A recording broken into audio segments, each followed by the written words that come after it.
মংপু নামটা শুনলেই বাঙালির দুটো জিনিস একসাথে মেলবন্ধন খুঁজে পায়, যেমন পাহাড়, তার সাথে রবীন্দ্রনাথ ঠাকুর। রবি ঠাকুর যেহেতু পাহাড় প্রেমী ছিলেন, তাই তার লেখনী স্রোতে পাহাড় বারবার ছুটে এসেছে আমাদের কাছে।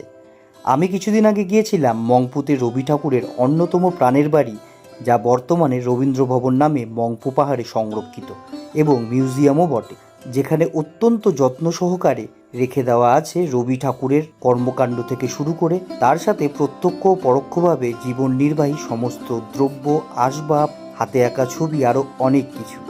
এখানে এসে রবীন্দ্রনাথ ঠাকুর মংপুকে নিয়ে কবিতা লিখেছিলেন, যার নাম ছিল মংপু পাহাড়ে। এই কবিতা 1938 সালের 10ই জুন মংপুতে বসেই লেখা হয়েছিল। এই কবিতায় তিনি মংপুর প্রাকৃতিক সৌন্দর্য এবং সেখানকার জীবনের প্রতিচ্ছবি এঁকেছেন। মূলত মৈত্রী দেবীর আহ্বানে রবি ঠাকুরের মংপুতে প্রথমবার আসা।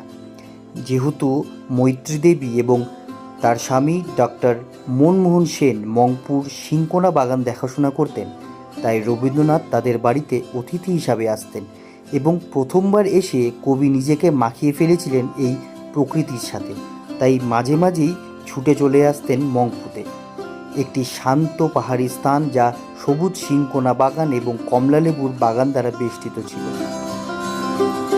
অনেকের হয়তো জানা নেই, রবীন্দ্রনাথ তার শেষ জন্মদিন অর্থাৎ 1940 সালের 9ই মে এখানেই উপস্থিত থেকে উদযাপন করেছিলেন।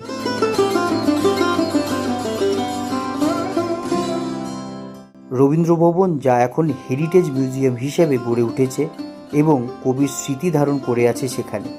এখানে আসা পর্যটকদের অন্যতম একটি আকর্ষণীয় স্থান। কবি মংপুতে থাকার সময় অনেক মূল্যবান স্মারক রেখে গেছেন, যা রবীন্দ্র অনুরাগীদের কাছে আজও আদৃত। সময় করে পারলে আপনারা আসবেন একদিন এখানে, মন ভীষণ হালকা হবে, কথা দিতে পারি। ভালো থাকবেন, ধন্যবাদ। দেখা হবে আবার অন্য কোনো ভিডিওতে।